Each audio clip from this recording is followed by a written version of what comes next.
ओंकारेश्वर भगवान की जय। जी ज्योतिर्लिंग के दर्शन के लिए आप लोग पधारे हैं। ये राम से 14 पीढ़ी पूर्व मांधाता राजा हुए हैं। शिव पुराण में उल्लेख है, जिन्होंने मां से नहीं पिता से जन्म लिया था। उनकी तपस्या से ये शिवलिंग प्रकट में स्थापित लिंग नहीं है। जिस प्रकार आरती करते हम प्रण अक्षर के मध्य, ओम अक्षर के मध्य, यह तीनों एका, जय शिव ओंकारा। एक ही शिवलिंग में ब्रह्मा विष्णु महेश निराकार धरती से प्रकट हुए हैं। इसलिए अखंड दीप जो जल रहा प्राचीन समय से, एक ही दीपक में 3 बातियां लगातार जल रही है, ब्रह्मा विष्णु महेश की। इस पहाड़ी के ऊपर 7 किलोमीटर का परिक्रमा मार्ग है, वो भी ओम आकृति में है। जो पर्वत पे हम प्रभु के दर्शनों के लिए खड़े हैं, यह पर्वत स्वयं शिवलिंग की आकृति में है। चारों तरफ नर्मदा मैया जलहरी बनकर बह रही है। पूरे 12 ज्योतिर्लिंग में शयन आरती होती है, लेकिन बाबा का विश्राम ओंकारेश्वर ज्योतिर्लिंग में है, तो उनके शयन के लिए झूला पलना चौपड़ पास से बिछाए जाते हैं। बाबा यहाँ विश्राम करके 3 बजे रात उठ करके महाकालेश्वर जाएंगे, वहां स्नान करेंगे।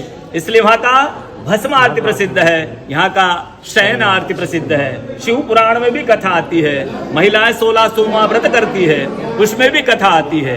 क्या कथा आती है? प्रतिदिन भोलेनाथ आते हैं, माँ के साथ विश्राम करके सुबह ब्रह्म मुहूर्त में उठकर चले जाते हैं। एक दिन जब भोले बाबा माँ के साथ पधारते हैं, तो माँ पुजारी से पूछती, पुजारी हमें विश्राम के लिए जा रहे हैं, ये चौपड़ पासे में किन की जीत होगी? पुजारी बोलते कि आज ये भोले बाबा जीतेंगे। ऐसा बोलकर पुजारी घर चले जाते हैं।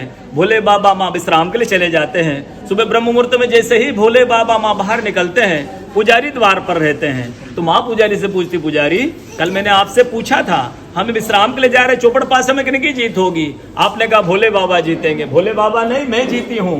माँ ऐसा बोल करके उनको श्राप दे के चली जाती है। उनके तुरंत पश्चात अप्सराएं शिवलिंग पे जल चढ़ाने आती, तब अप्सराएं पुजारी से पूछती, पुजारी अस्वस्थ क्यों हो गए? आप तो ठीक थे। फिर पुजारी बताते हैं, प्रतिदिन भोले बाबा माँ के साथ विश्राम करके चले जाते थे। कल भोले बाबा माँ के साथ पधारे, माँ ने मुझसे पूछ लिया, पुजारी हम विश्राम के लिए जा रहे, चौपड़ पास में किन की जीत होगी? मैंने कहा भोले बाबा जीतेंगे। भोले बाबा नहीं, माँ जीत गई, माँ मुझे श्राप दे के चली गई। अप्सरा बोलती, चिंता ना करो, हम अंदर जाकर शिवलिंग की पूजा करके आते, फिर इसका उपाय बताएंगे। अप्सराएं अंदर जाकर के शिवलिंग की पूजा करके बाहर आकर बोलती, पुजारी आप 16 सोमवार व्रत कीजिएगा, व्रत करते ही स्वस्थ हो जाएंगे, व्रत करते ही ठीक हो जाएंगे। ये वो कथा का दर्शन ओंकारेश्वर ज्योतिर्लिंग में प्रतिदिन होता है। बोलो ओंकारेश्वर भगवान की।